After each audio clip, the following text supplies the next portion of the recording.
হাদিস 751 ইকরিমা রাদিয়াল্লাহু তাআলা আনহু থেকে বর্ণিত, তিনি বলেন, আমি মাকামে ইব্রাহিমের নিকট এক ব্যক্তিকে দেখলাম যে প্রতিবার ওঠা ও ঝুঁকার সময় এবং দাঁড়ানো ও বসার সময় তাকবীর বলছেন। আমি ইবনে আব্বাস রাদিয়াল্লাহু তাআলা আনহুমাকে এই কথা জানালে তিনি বললেন, তুমি মাতৃহীন হও, একই রাসূলুল্লাহ সাল্লাল্লাহু আলাইহি ওয়াসাল্লামের সালাত নয়? টিকা, তুমি মাতৃহীন হও, ইহা তিরস্কার স্বরূপ বলা হয়েছে, খারাপ উদ্দেশ্যে নয়। পরিচ্ছেদ 508 সেজদা থেকে দাঁড়ানোর সময় তাকবীর বলা।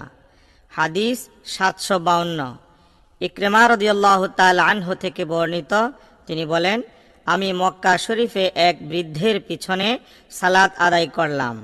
তিনি 22 বার তাকবীর বললেন। আমি ইবনে আব্বাস রাদিয়াল্লাহু তাআলা আনহুমাকে বললাম, লোকটি তো আহমক। তিনি বললেন, তোমার মা তোমাকে হারিয়ে ফেলুক। এই যে আবুল কাসিম সাল্লাল্লাহু আলাইহি ওয়াসাল্লামের সুন্নাত।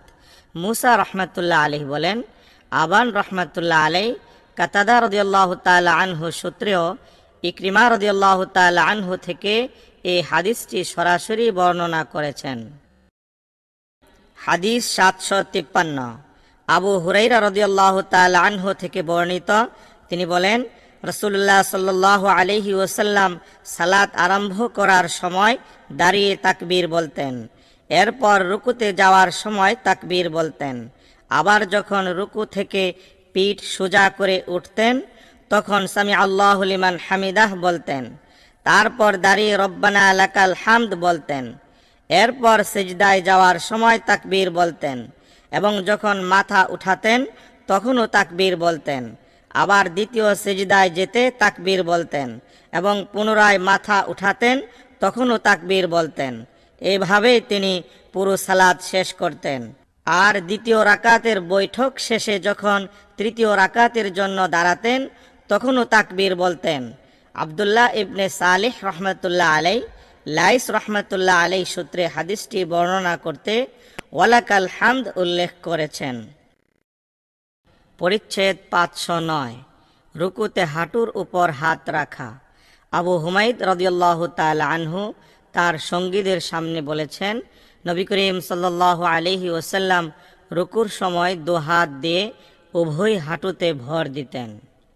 হাদিস 754 মুসআব ইবনে সাদ রাদিয়াল্লাহু তাআলা আনহু থেকে বর্ণিত, তিনি বলেন, একবার আমি আমার পিতার পাশে দাঁড়িয়ে সালাত আদায় করলাম এবং রুকুর সময় দু হাত জোর করে উভয় উরুর মাঝে রাখলাম।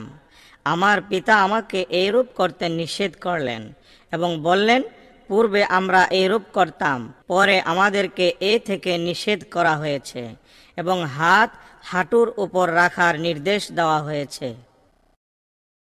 পরিচ্ছেদ 510 যদি কেউ সঠিকভাবে রুকু না করে।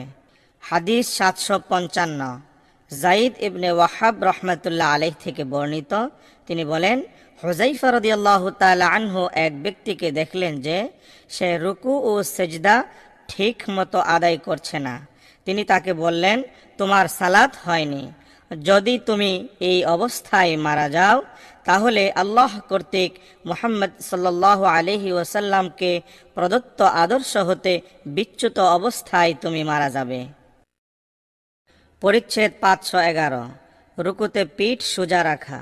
আবু হুমাইদ রাদিয়াল্লাহু তাআলা আনহু তার সঙ্গীদের সামনে বলেছেন, নবী করিম সাল্লাল্লাহু আলাইহি ওয়াসাল্লাম রুকু করতেন এবং রুকুতে পিঠ সোজা রাখতেন।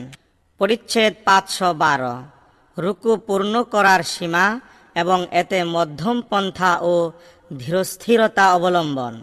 হাদিস 756 বারা রাদিয়াল্লাহু তাআলা আনহু থেকে বর্ণিত, তিনি বলেন, সালাতে দাঁড়ানো ও বসা অবস্থা ব্যতীত নবী করিম সাল্লাল্লাহু আলাইহি ওয়াসাল্লামের রুকু সেজদা এবং দু সেজদার মধ্যবর্তী সময় এবং রুকু থেকে উঠে দাঁড়ানো এগুলো প্রায় সমপরিমাণ ছিল।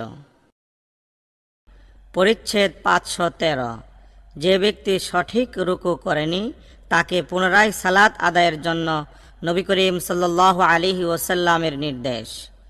হাদিস 757 আবু হুরাইরা রাদিয়াল্লাহু তাআলা আনহু থেকে বর্ণিত, এক সময়ে নবী করিম সাল্লাল্লাহু আলাইহি ওয়াসাল্লাম মসজিদে তাশরিফ আনলেন। তখন এক ব্যক্তি মসজিদে প্রবেশ করে সালাত আদায় করল। তারপর সে নবী করিম সাল্লাল্লাহু আলাইহি ওয়াসাল্লামকে সালাম করল। নবী করিম সাল্লাল্লাহু আলাইহি ওয়াসাল্লাম তার সালামের জবাব দিয়ে বললেন, তুমি ফিরে গিয়ে সালাত আদায় করো, কেননা তুমি সালাত আদায় করনি। লোকটি আবার সালাত আদায় করল এবং পুনরায় এসে নবী করিম সাল্লাল্লাহু আলাইহি ওয়াসাল্লামকে সালাম দিল। তিনি বললেন, আবার গিয়ে সালাত আদায় করো, কেননা তুমি সালাত আদায় করনি। এইভাবে 3 বার ঘটনার পুনরাবৃত্তি। তারপর লোকটি বলল, সে মহান সত্তার শপথ, যিনি আপনাকে সত্য সহ প্রেরণ করেছেন, আমি এর চেয়ে সুন্দর সালাত আদায় করতে জানি না, কাজেই আপনি আমাকে শিখিয়ে দিন। তখন তিনি বললেন, যখন তুমি সালাতে দাঁড়াবে তখন তাকবীর বলবে, তারপর কুরআন থেকে যতটুকু তোমার পক্ষে সহজ ততটুকু পড়বে, এরপর রুকুতে যাবে এবং ধীরস্থিরভাবে রুকু আদায় করবে। তারপর রুকু থেকে উঠে সোজা হয়ে দাঁড়াবে, ধীরস্থিরভাবে সেজদা করবে, এরপর সেজদা থেকে উঠে স্থিরভাবে বসবে এবং পুনরায় সেজদায় গিয়ে স্থিরভাবে সেজদা করবে। তারপর পূর্ণ সালাত এভাবে আদায় করবে। পরিচ্ছেদ 514, রুকুতে দোয়া। হাদিস 758, আয়েশা রাদিয়াল্লাহু তাআলা আনহা থেকে বর্ণিত, তিনি বলেন, নবী করিম সাল্লাল্লাহু আলাইহি ওয়াসাল্লাম রুকু ও সিজদায় এই দোয়া পড়তেন, সুবহানাকা আল্লাহুম্মা রাব্বানা ওয়া বিহামদিকা আল্লাহুম্মা গফিরলি। হে আমাদের রব আল্লাহ, আপনার পবিত্রতা বর্ণনা করছি এবং আপনার প্রশংসা করছি। হে আল্লাহ, আপনি আমাকে ক্ষমা করে দিন। পরিচ্ছেদ 515, রুকু থেকে মাথা উঠানোর সময় ইমাম ও মুক্তাদি যা বলবেন। হাদিস 759, আবু হুরাইরা রাদিয়াল্লাহু তাআলা আনহু থেকে বর্ণিত, তিনি বলেন, নবী করিম সাল্লাল্লাহু আলাইহি ওয়াসাল্লাম যখন সামি আল্লাহু লিমান হামিদাহ বলে রুকু থেকে উঠতেন তখন আল্লাহুম্মা রব্বানা ওয়ালাকাল হামদ বলতেন, আর তিনি যখন রুকুতে যেতেন এবং রুকু থেকে মাথা উঠাতেন তখন তাকবীর বলতেন এবং উভয় সেজদা থেকে যখন দাঁড়াতেন তখন আল্লাহু আকবার বলতেন। পরিচ্ছেদ 516, আল্লাহুম্মা রব্বানা ওয়ালাকাল হামদ এর ফজিলত। হাদিস 760, আবু হুরাইরা রাদিয়াল্লাহু তাআলা আনহু থেকে বর্ণিত যে রাসূলুল্লাহ সাল্লাল্লাহু আলাইহি ওয়াসাল্লাম বলেছেন, ইমাম যখন সামি আল্লাহু লিমান হামিদা বলেন তখন তোমরা আল্লাহুম্মা রব্বানা ওয়ালাকাল হামদ বলবে, কেননা যার এ উক্তি ফেরেশতাগণের উক্তির সঙ্গে একই সময়ে উচ্চারিত হয় তার পূর্ববর্তী সকল গুনাহ মাফ করে দেওয়া হয়। পরিচ্ছেদ 517, শিরোনামবিহীন। হাদিস 761, আবু হুরাইরা রাদিয়াল্লাহু তাআলা আনহু থেকে বর্ণিত, তিনি বলেন, আমি অবশ্যই নবী করিম সাল্লাল্লাহু আলাইহি ওয়াসাল্লামের সালাতের ন্যায় সালাত আদায় করব। আবু হুরাইরা রাদিয়াল্লাহু তাআলা আনহু জুহর, ঈশা ও ফজরের সালাতের শেষ রাকাতে সামি আল্লাহু লিমান হামিদাহ বলার পর কুনুত পড়তেন। এতে তিনি মুমিনগণের জন্য দোয়া করতেন এবং কাফিরদের প্রতি লানত করতেন। হাদিস 762, আনাস রাদিয়াল্লাহু তাআলা আনহু থেকে বর্ণিত, তিনি বলেন, রাসূলুল্লাহ সাল্লাল্লাহু আলাইহি ওয়াসাল্লামের সময়ে কুনুত ফজর ও মাগরিবের সালাতে পড়া হতো। হাদিস 763, রিফা ইবনে রাফি জুরাকি রাদিয়াল্লাহু তাআলা আনহু থেকে বর্ণিত, তিনি বলেন, একবার আমরা নবী করিম সাল্লাল্লাহু আলাইহি ওয়াসাল্লামের পিছনে সালাত আদায় করলাম। তিনি যখন রুকু থেকে মাথা উঠিয়ে সামি আল্লাহু লিমান হামিদাহ বললেন তখন পিছন থেকে এক সাহাবী রব্বানা ওয়ালাকাল হামদ হামদান কাসীরান তাইয়িবান মুবারাকান ফীহি বললেন। সালাত শেষ করে নবী করিম সাল্লাল্লাহু আলাইহি ওয়াসাল্লাম জিজ্ঞাসা করলেন, কে এই রূপ বলেছিল? সে সাহাবী বললেন, আমি। তখন নবী করিম সাল্লাল্লাহু আলাইহি ওয়াসাল্লাম বললেন, আমি দেখলাম ৩০ জনের বেশি ফেরেশতা এর সওয়াব কে আগে লিখবেন তা নিয়ে নিজেদের মধ্যে প্রতিযোগিতা করছেন। পরিচ্ছেদ ৫১৮। রুকু থেকে মাথা উঠানোর পর স্থির হওয়া। আবু হুমাইদ রাদিয়াল্লাহু তাআলা আনহু বর্ণনা করেন, নবী করিম সাল্লাল্লাহু আলাইহি ওয়াসাল্লাম উঠে এমনভাবে সোজা হয়ে দাঁড়াতেন যে মেরুদণ্ডের হাড় যথাস্থানে ফিরে আসত। হাদিস ৭৬৪। সাবিত রহমতুল্লাহ আলাইহি থেকে বর্ণিত, তিনি বলেন, আনাস ইবনু মালিক রাদিয়াল্লাহু তাআলা আনহু আমাদেরকে নবী করিম সাল্লাল্লাহু আলাইহি ওয়াসাল্লামের সালাতের বর্ণনা দিলেন। তারপর তিনি সালাত আদায় করে দেখালেন। তিনি যখন রুকু থেকে মাথা উঠাতেন তখন এতক্ষণ দাঁড়িয়ে রইলেন যে আমরা মনে করলাম তিনি সেজদার কথা ভুলে গেছেন। হাদিস ৭৬৫। বারা রাদিয়াল্লাহু তাআলা আনহু থেকে বর্ণিত, তিনি বলেন, নবী করিম সাল্লাল্লাহু আলাইহি ওয়াসাল্লামের রুকু ও সেজদা এবং তিনি যখন রুকু থেকে মাথা উঠাতেন এবং দু সেজদার মধ্যবর্তী সময় সবই প্রায় সমান হতো। হাদিস ৭৬৬। আবু কিলাবা রাদিয়াল্লাহু তাআলা আনহু থেকে বর্ণিত, তিনি বলেন, মালিক ইবনে হুয়াইরিস রাদিয়াল্লাহু তাআলা আনহু নবী করিম সাল্লাল্লাহু আলাইহি ওয়াসাল্লামের সালাত কেমন ছিল তা আমাদের দেখালেন। তারপর রুকুতে গেলেন এবং ধীরস্থিরভাবে রুকু আদায় করলেন।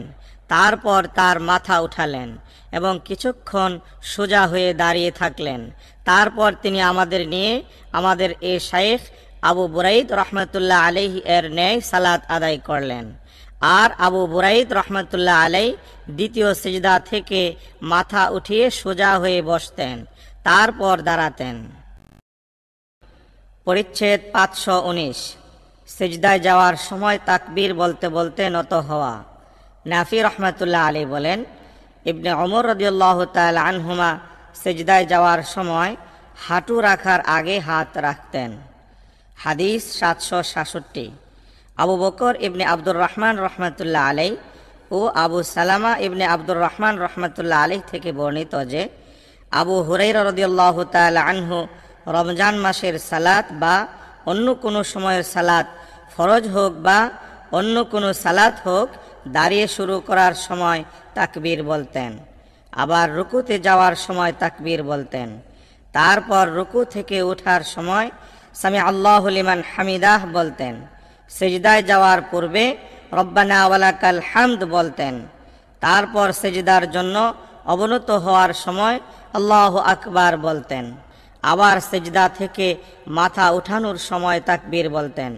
এরপর দ্বিতীয় সেজদায় যাওয়ার সময় তাকবীর বলতেন এবং সেজদা থেকে মাথা উঠানোর সময় তাকবীর বলতেন। ২ রাকাত আদায় করে দাঁড়ানোর সময় আবার তাকবীর বলতেন।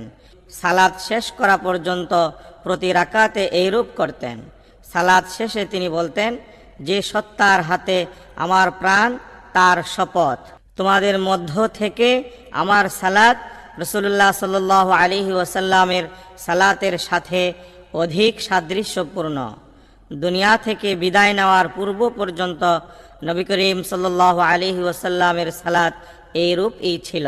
উভয় বর্ণনাকারী আবু বকর ইবনে আব্দুর রহমান ও আবু সালামা রহমতুল্লাহ আলী বলেন, আবু হুরাইরা রাদিয়াল্লাহু তাআলা আনহু বলেছেন যে রাসূলুল্লাহ সাল্লাল্লাহু আলাইহি ওয়াসাল্লাম যখন রুকু থেকে মাথা উঠাতেন তখন সামি আল্লাহু লিমান হামিদা রব্বানা ওয়ালাকাল হামদ বলতেন আর কতিপয় লোকের নাম উল্লেখ করে তাদের জন্য দোয়া করতেন।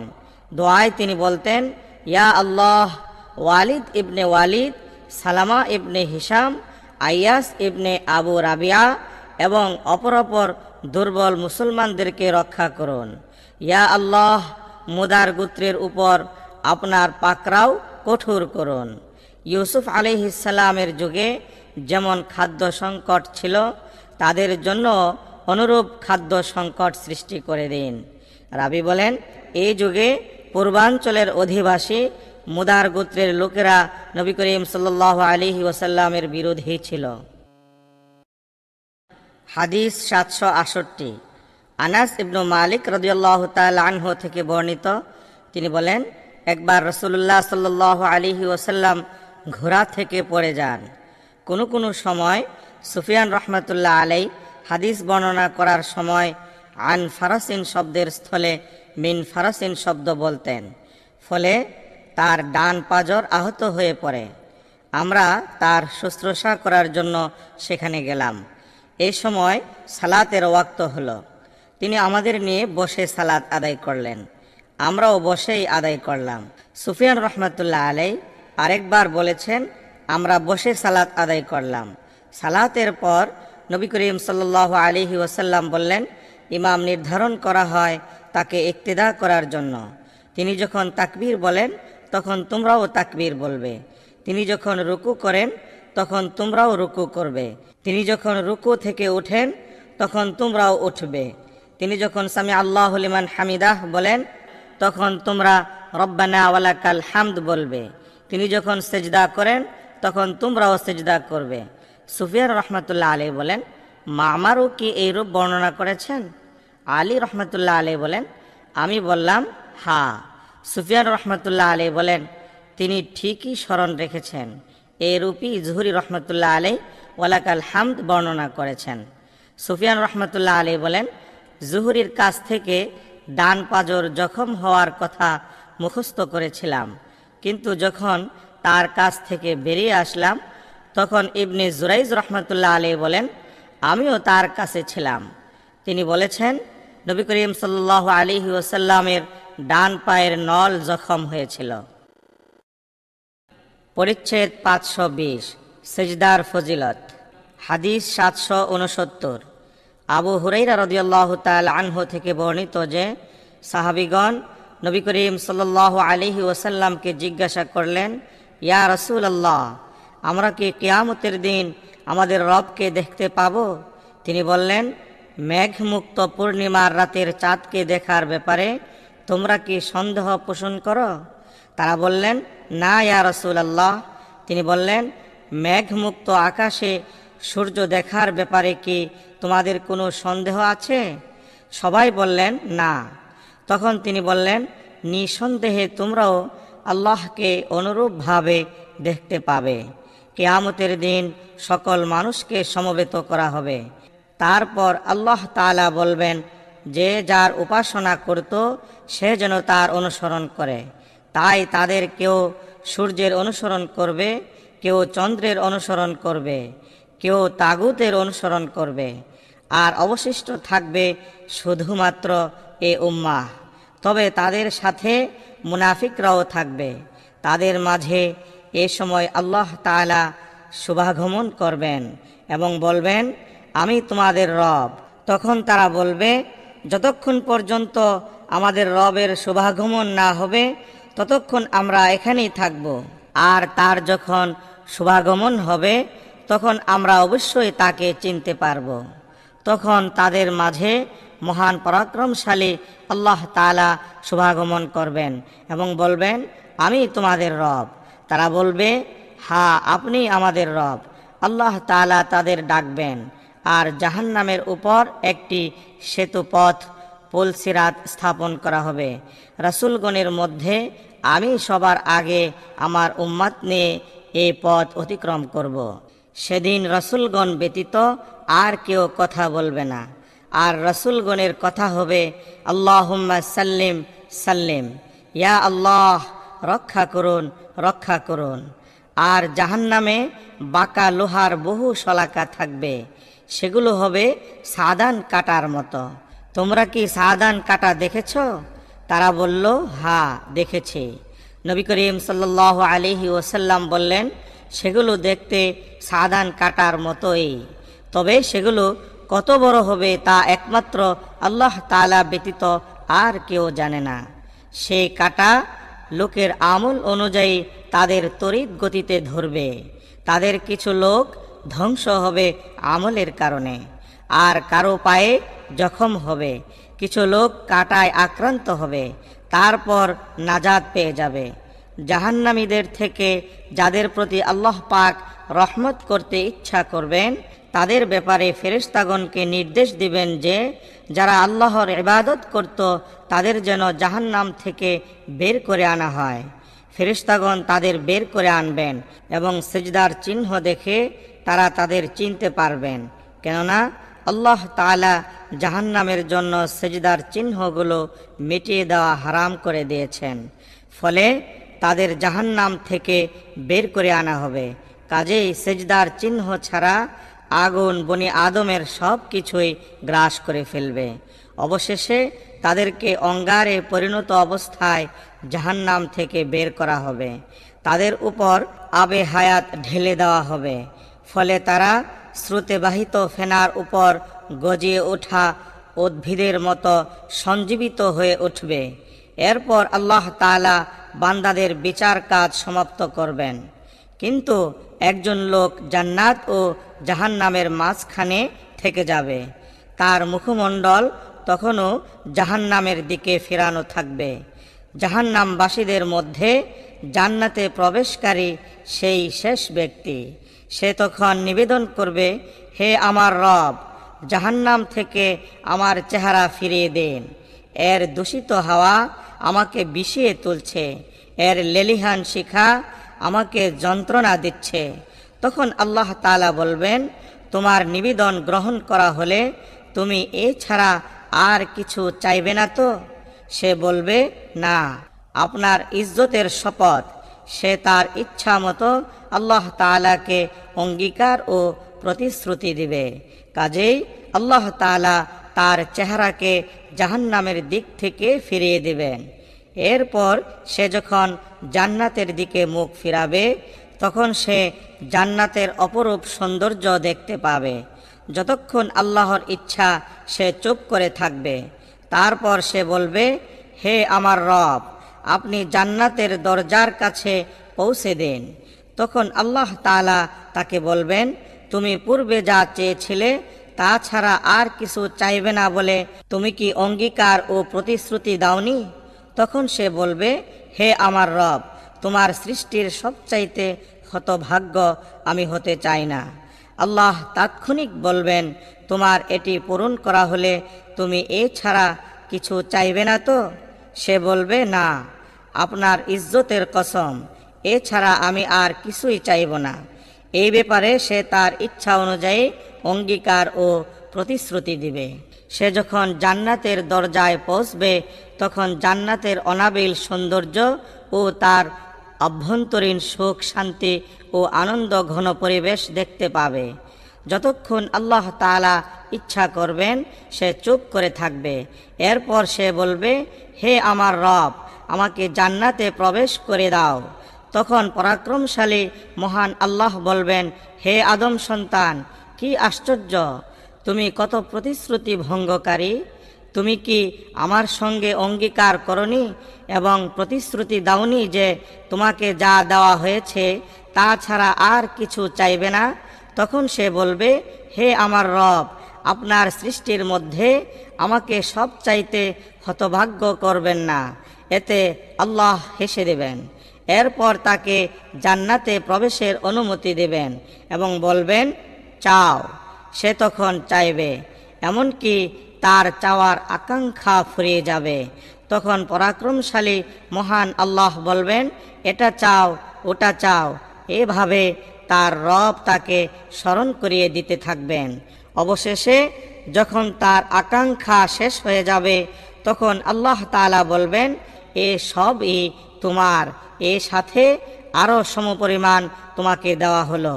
আবু সাঈদ খুদরি রাদিয়াল্লাহু তাআলা আনহু আবু হুরায়রা রাদিয়াল্লাহু তাআলা আনহুকে বললেন, রাসূলুল্লাহ সাল্লাল্লাহু আলাইহি ওয়াসাল্লাম বলেছিলেন যে আল্লাহ তাআলা বলবেন, এ সবই তোমার, তার সাথে আরও 10 গুণ তোমাকে দেওয়া হলো।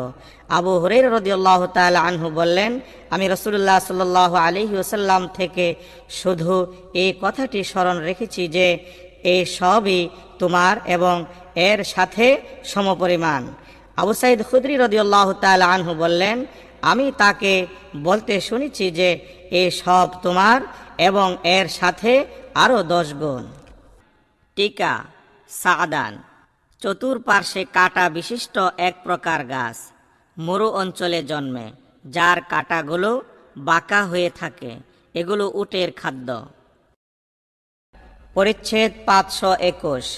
সেজদার সময় দু বাহু পার্শ্বদেশ থেকে পৃথক রাখা। হাদিস 770। আব্দুল্লাহ ইবনে মালিক, যিনি ইবনে বুহাইনা রাদিয়াল্লাহু তাআলা আনহু, তার থেকে বর্ণিত, নবী করিম সাল্লাল্লাহু আলাইহি ওয়াসাল্লাম যখন সালাত আদায় করতেন তখন উভয় হাত এইরূপ করতেন যে তার উভয় বগলের শুভ্রতা প্রকাশ হয়ে পড়ত। লাইস রহমাতুল্লাহ আলাইহি বলেন, জাফর ইবনে রাবিআ রহমাতুল্লাহ আলাইহি আমার কাছে অনুরূপ বর্ণনা করেছেন। পরিচ্ছেদ 522। সালাতে উভয় পায়ের আঙ্গুল কিবলামুখী রাখা। আবু হুমায়দ রাদিয়াল্লাহু তাআলা আনহু নবী করিম সাল্লাল্লাহু আলাইহি ওয়াসাল্লাম থেকে এইরূপ হাদিস বর্ণনা করেছেন। পরিচ্ছেদ 523। পূর্ণভাবে সেজদা না করলে। হাদিস 771। হুযায়ফা রাদিয়াল্লাহু তাআলা আনহু থেকে বর্ণিত, তিনি এক ব্যক্তিকে দেখলেন, সে রুকু ও সেজদা পূর্ণরূপে আদায় করছে না। সে যখন তার সালাত শেষ করল তখন হুযায়ফা রাদিয়াল্লাহু তাআলা আনহু তাকে বললেন, তুমি তো সালাত আদায় করনি। আবু ওয়াইল রহমাতুল্লাহ আলাইহি বলেন, আমার মনে হয় তিনি এও বলেছিলেন যে এইভাবে সালাত আদায় করে তুমি যদি মারা যাও তাহলে মুহাম্মদ সাল্লাল্লাহু আলাইহি ওয়াসাল্লামের তরিকা থেকে বিচ্যুত হয়ে মারা যাবে। পরিচ্ছেদ 524। 7 অঙ্গ দ্বারা সেজদা করা। হাদিস 772। ইবনে আব্বাস রাদিয়াল্লাহু তাআলা আনহুমা থেকে বর্ণিত, তিনি বলেন, নবী করিম সাল্লাল্লাহু আলাইহি ওয়াসাল্লাম 7টি অঙ্গের দ্বারা সেজদা করতে এবং চুল ও কাপড় না গোটাতে আদিষ্ট হয়েছিলেন। অঙ্গ 7টি হল কপাল, দু হাত, দু হাঁটু ও দু পা। হাদিস 773। ইবনে আব্বাস রাদিয়াল্লাহু তাআলা আনহুমা থেকে বর্ণিত যে নবী করিম সাল্লাল্লাহু আলাইহি ওয়াসাল্লাম বলেছেন, আমরা 7টি অঙ্গের দ্বারা সেজদা করতে এবং চুল ও কাপড় না গোটাতে আদিষ্ট হয়েছি। হাদিস 774। বারা ইবনে আজিব রাদিয়াল্লাহু তাআলা আনহু থেকে বর্ণিত, যিনি অবশ্যই মিথ্যাবাদী ছিলেন না, তিনি বলেন, আমরা নবী করিম সাল্লাল্লাহু আলাইহি ওয়াসাল্লামের পিছনে সালাত আদায় করতাম। তিনি সামি আল্লাহু লিমান হামিদাহ বলার পর যতক্ষণ না কপাল মাটিতে স্থাপন করতেন ততক্ষণ পর্যন্ত আমাদের কেউ সেজদার জন্য পিঠ ঝুঁকাত না। পরিচ্ছেদ 525। নাক দ্বারা সেজদা করা। হাদিস 775। ইবনে আব্বাস রাদিয়াল্লাহু তাআলা আনহুমা থেকে বর্ণিত, তিনি বলেন, নবী করিম সাল্লাল্লাহু আলাইহি ওয়াসাল্লাম ইরশাদ করেছেন, আমি 7টি অঙ্গের দ্বারা সেজদা করার জন্য আদিষ্ট হয়েছি। কপাল দ্বারা, এবং তিনি হাত দিয়ে নাকের প্রতি ইশারা করে এর অন্তর্ভুক্ত করেন, আর দু হাত, দু হাঁটু এবং দু পায়ের আঙ্গুল সমূহ দ্বারা, আর আমরা যেন চুল ও কাপড় না গোটাই। পরিচ্ছেদ 526। নাক দ্বারা কাদামাটির উপর সেজদা করা। হাদিস 776। আবু সালামা রাদিয়াল্লাহু তাআলা আনহু থেকে বর্ণিত, তিনি বলেন, আমি আবু সাঈদ খুদরি রাদিয়াল্লাহু তাআলা আনহু এর নিকট উপস্থিত হয়ে বললাম, আমাদের সঙ্গে খেজুর বাগানে চলুন, হাদিস সংক্রান্ত আলাপ আলোচনা করব। তিনি বেরিয়ে আসলেন। আবু সালামা রাদিয়াল্লাহু তাআলা আনহু বলেন, আমি তাকে বললাম, লাইলাতুল কদর সম্পর্কে নবী করিম সাল্লাল্লাহু আলাইহি ওয়াসাল্লাম থেকে যা শুনেছেন তা আমার কাছে বর্ণনা করুন। তিনি বললেন, রাসূলুল্লাহ সাল্লাল্লাহু আলাইহি ওয়াসাল্লাম রমজানের প্রথম 10 দিন ইতিকাফ করলেন। আমরাও তার সঙ্গে ইতিকাফ করলাম। জিবরাইল আলাইহিস সালাম এসে বললেন, আপনি যা তালাশ করছেন তা আপনার সামনে রয়েছে। এরপর তিনি মধ্যবর্তী 10 দিন ইতিকাফ করলেন। আমরাও তার সঙ্গে ইতিকাফ করলাম। পুনরায় জিবরাইল আলাইহিস সালাম এসে বললেন, আপনি যা তালাশ করছেন তা আপনার সামনে রয়েছে।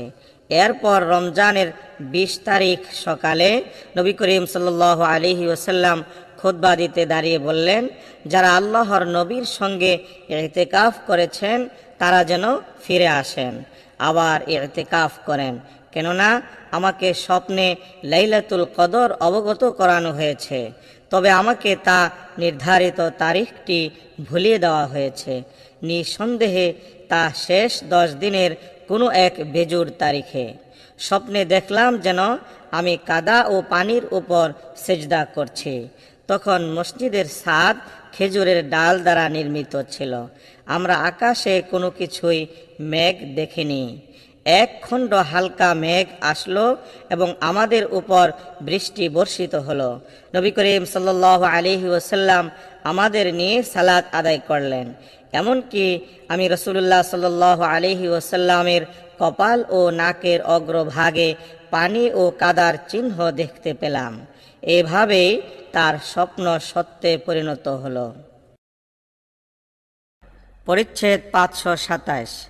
কাপড়ে গিরা লাগানো ও তা বেঁধে নেওয়া এবং সতর প্রকাশ হয়ে পড়ার আশঙ্কায় কাপড় জড়িয়ে নেওয়া।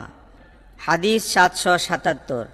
সাহল ইবনে সাদ রাদিয়াল্লাহু তাআলা আনহু থেকে বর্ণিত, তিনি বলেন, সাহাবীগণ নবী করিম সাল্লাল্লাহু আলাইহি ওয়াসাল্লামের সঙ্গে সালাত আদায় করতেন, কিন্তু ইজার বা লুঙ্গি ছোট হওয়ার কারণে তা গলার সাথে বেঁধে নিতেন। আর মহিলাগণকে বলে দেওয়া হয়েছিল, তোমরা সেজদা থেকে মাথা উঠাবে না যতক্ষণ পর্যন্ত পুরুষগণ ঠিক মতো না বসবে। পরিচ্ছেদ 528। সালাতের মধ্যে মাথার চুল একত্র করবে না। হাদিস 778।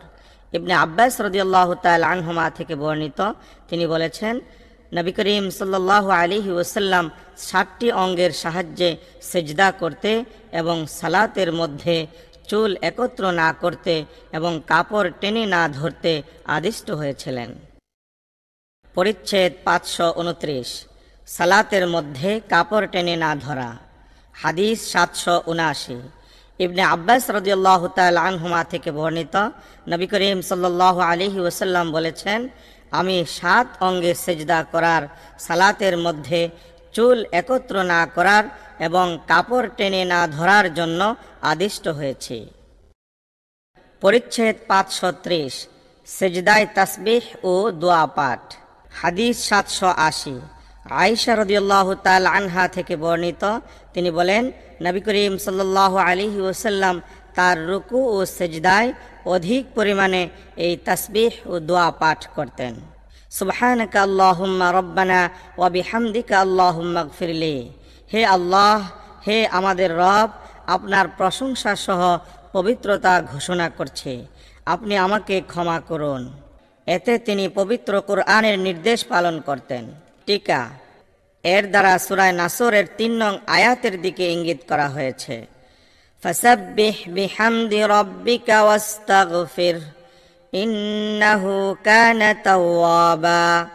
আপনি আপনার প্রতিপালকের প্রশংসা সহ তার পবিত্রতা ও মহিমা ঘোষণা করুন এবং তার নিকট ক্ষমা প্রার্থনা করুন, তিনি তো তাওবা কবুলকারী। পরিচ্ছেদ 531। দু সেজদার মধ্যে অপেক্ষা করা। হাদিস 781। আবু কিলাবা রাহমাতুল্লাহ আলাইহি থেকে বর্ণিত যে, মালিক ইবনে হুয়াইরিস রাদিয়াল্লাহু তাআলা আনহু তার সাথীদের বললেন, রাসূলুল্লাহ সাল্লাল্লাহু আলাইহি ওয়াসাল্লামের সালাত সম্পর্কে আমি কি তোমাদের অবহিত করব না? রাবি আবু কিলাবা রাহমাতুল্লাহ আলাইহি বলেন, এ ছিল সালাতের সময় ছাড়া অন্য সময়।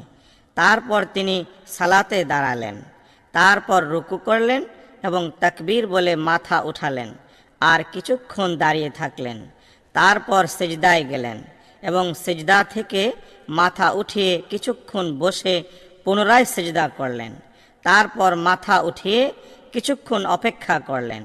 এভাবে তিনি আমাদের এ শাইখ আমর ইবনে সালিমার সালাতের মতো সালাত আদায় করলেন। আইয়ুব রহমতুল্লাহ আলাইহি বলেন, আমর ইবনে সালিমা রহমতুল্লাহ আলাইহি এমন কিছু করতেন যা অন্যদের করতে দেখিনি। তা হলো তিনি তৃতীয় অথবা চতুর্থ রাকাতে বসতেন। মালিক ইবনে হুয়াইরিস রাদিয়াল্লাহু তাআলা আনহু বর্ণনা করেন, নবী করিম সাল্লাল্লাহু আলাইহি ওয়াসাল্লামের নিকট এসে কিছুদিন অবস্থান করলাম। তিনি আমাদের বললেন, তোমরা তোমাদের পরিবার পরিজনদের মধ্যে ফিরে যাওয়ার পর অমুক সালাত অমুক সময় অমুক সালাত অমুক সময় আদায় করবে। সময় হলে তোমাদের একজন আজান দেবে এবং তোমাদের মধ্যে বয়োজ্যেষ্ঠ ব্যক্তি ইমামতি করবে। হাদিস 782, বারা রাদিয়াল্লাহু তাআলা আনহু সূত্রে বর্ণিত, তিনি বলেন, নবী করিম সাল্লাল্লাহু আলাইহি ওয়াসাল্লামের সিজদা ও রুকু এবং দু সিজদার মধ্যে বসা প্রায় সমান হতো। হাদিস 783, আনাস ইবনু মালিক রাদিয়াল্লাহু তাআলা আনহু থেকে বর্ণিত, তিনি বলেন, আমি নবী করিম সাল্লাল্লাহু আলাইহি ওয়াসাল্লামকে যেভাবে আমাদের নিয়ে সালাত আদায় করতে দেখেছি, কম বেশি না করে আমি তোমাদের সেভাবেই সালাত আদায় করে দেখাবো। সাবিত রহমতুল্লাহ আলাইহি বলেন, আনাস ইবনু মালিক রাদিয়াল্লাহু তাআলা আনহু এমন কিছু করতেন যা তোমাদের করতে দেখি না।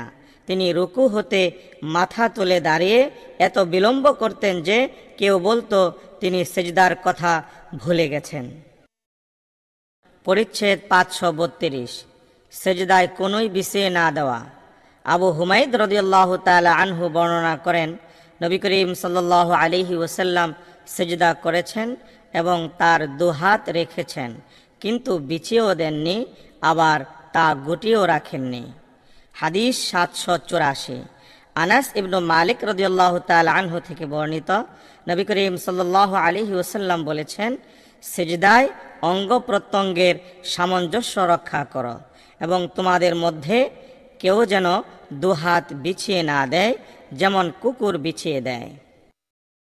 পরিচ্ছেদ 533, সালাতের বেজুর রাকাতে সিজদা থেকে উঠে বসার পর দাঁড়ানো।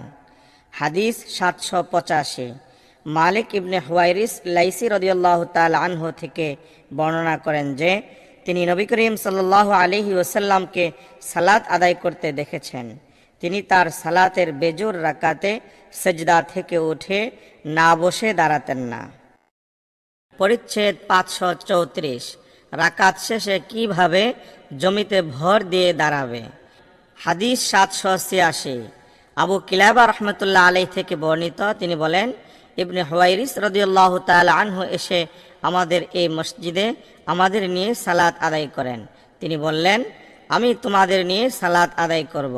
এখন আমার সালাত আদায়ের কোনো ইচ্ছা ছিল না, তবে রাসূলুল্লাহ সাল্লাল্লাহু আলাইহি ওয়াসাল্লামকে যেভাবে সালাত আদায় করতে দেখেছি তা তোমাদের দেখাতে চাই।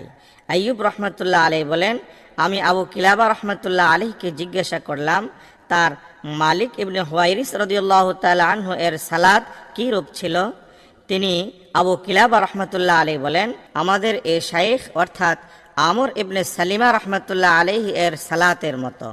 আইয়ুব রহমতুল্লাহ আলাইহি বললেন, শাইখ তাকবীর পূর্ণ বলতেন এবং যখন দ্বিতীয় সিজদা থেকে মাথা উঠাতেন তখন বসতেন, তারপর মাটিতে ভর দিয়ে দাঁড়াতেন। পরিচ্ছেদ 535, দু সিজদার শেষে ওঠার সময় তাকবীর বলবে। ইবনে জুবাইর রাদিয়াল্লাহু তাআলা আনহুমা ওঠার সময় তাকবীর বলতেন। হাদিস 787, সাইদ ইবনে হারিস রাদিয়াল্লাহু তাআলা আনহু থেকে বর্ণিত, তিনি বলেন, একবার আবু সাইদ রাদিয়াল্লাহু তাআলা আনহু সালাতে আমাদের ইমামতি করেন। তিনি প্রথম সিজদা থেকে মাথা উঠানোর সময়, দ্বিতীয় সিজদা করার সময়, দ্বিতীয় সিজদা থেকে মাথা উঠানোর সময় এবং দু রাকাত শেষে তাশাহুদের বৈঠকের পর দাঁড়ানোর সময় সশব্দে তাকবীর বলেন। তিনি বলেন, আমি এইভাবেই নবী করিম সাল্লাল্লাহু আলাইহি ওয়াসাল্লামকে সালাত আদায় করতে দেখেছি। হাদিস 788, মুতাররিফ রাদিয়াল্লাহু তাআলা আনহু থেকে বর্ণিত, তিনি বলেন, আমি ও ইমরান রাদিয়াল্লাহু তাআলা আনহু একবার আলী ইবনে আবু তালিব রাদিয়াল্লাহু তাআলা আনহু এর পিছনে সালাত আদায় করি। তিনি সিজদা করার সময় তাকবীর বলেছেন, ওঠার সময় তাকবীর বলেন এবং দু রাকাত শেষে দাঁড়ানোর সময় তাকবীর বলেছেন। সালাম ফিরানোর পর ইমরান রাদিয়াল্লাহু তাআলা আনহু আমার হাত ধরে বললেন, ইনি তো আলী রাদিয়াল্লাহু তাআলা আনহু আমাকে মুহাম্মদ সাল্লাল্লাহু আলাইহি ওয়াসাল্লামের সালাত স্মরণ করিয়ে দিলেন। পরিচ্ছেদ 536, তাশাহুদে বসার পদ্ধতি। উম্মু দারদা রাদিয়াল্লাহু তাআলা আনহা তার সালাতে পুরুষের মতো বসতেন। তিনি ছিলেন দ্বীন সম্পর্কে বিশেষ জ্ঞানী। হাদিস 789, আব্দুল্লাহ ইবনে আব্দুল্লাহ রাদিয়াল্লাহু তাআলা আনহু থেকে বর্ণিত, তিনি আব্দুল্লাহ ইবনে ওমর রাদিয়াল্লাহু তাআলা আনহুমাকে সালাতে আসন পেরি করে বসতে দেখেছেন। আব্দুল্লাহ ইবনে আব্দুল্লাহ রাদিয়াল্লাহু তাআলা আনহু বলেন, আমি সে সময় অল্প বয়স্ক ছিলাম, আমিও সেই রূপ করলাম। আব্দুল্লাহ ইবনে ওমর রাদিয়াল্লাহু তাআলা আনহুমা আমাকে নিষেধ করলেন এবং তিনি বললেন, সালাতে বসার সুন্নাত তরিকা হলো তুমি ডান পা খাড়া করবে এবং বা পা বিছিয়ে রাখবে। তখন আমি বললাম, আপনি এইরূপ করেন? তিনি বললেন, আমার দু পা আমার ভার বহন করতে পারে না। হাদিস 790, মুহাম্মদ ইবনে আমর ইবনে আতা রাদিয়াল্লাহু তাআলা আনহু থেকে বর্ণিত, তিনি নবী করিম সাল্লাল্লাহু আলাইহি ওয়াসাল্লামের একদল সাহাবীর সঙ্গে বসা ছিলেন। তিনি বলেন, আমরা নবী করিম সাল্লাল্লাহু আলাইহি ওয়াসাল্লামের সালাত সম্পর্কে আলোচনা করছিলাম। তখন আবু হুমায়দ সাইদি রাদিয়াল্লাহু তাআলা আনহু বলেন, আমি তোমাদের মধ্যে রাসূলুল্লাহ সাল্লাল্লাহু আলাইহি ওয়াসাল্লামের সালাত সম্পর্কে বেশি স্মরণ রেখেছি। আমি তাকে দেখেছি সালাত শুরু করার সময় তিনি তাকবীর বলে দু হাত কাঁধ বরাবর উঠাতেন, আর যখন রুকু করতেন তখন দু হাত দিয়ে হাঁটু শক্ত করে ধরতেন এবং পিঠ সমান করে রাখতেন। তারপর রুকু থেকে মাথা উঠিয়ে সোজা হয়ে দাঁড়াতেন যাতে মেরুদণ্ডের হাড়গুলো স্ব স্থানে ফিরে আসত। এরপর যখন সিজদা করতেন তখন দু হাত সম্পূর্ণভাবে মাটির উপর বিছিয়ে দিতেন না, আবার গুটিও রাখতেন না, এবং তার উভয় পায়ের আঙ্গুলের মাথা কিবলামুখী করে দিতেন। যখন দু রাকাতের পর বসতেন তখন বা পা এর উপর বসে ডান পা খাড়া করে দিতেন, এবং যখন শেষ রাকাতে বসতেন তখন বা পা এগিয়ে দিয়ে ডান পা খাড়া করে নিতম্বের উপর বসতেন। লাইস রহমতুল্লাহ আলাই ইবনে আতা রহমতুল্লাহ আলাই থেকে হাদিসটি শুনেছেন। আবু সালেহ রহমতুল্লাহ আলাই লাইস রহমতুল্লাহ আলাই থেকে কুল্লু ফাকারিন মাকানাহু বলেছেন, আর ইবনে মুবারক রহমতুল্লাহ আলাই মুহাম্মদ ইবনে আমর রহমতুল্লাহ আলাই থেকে শুধু কুল্লু ফাকারিন বর্ণনা করেছেন।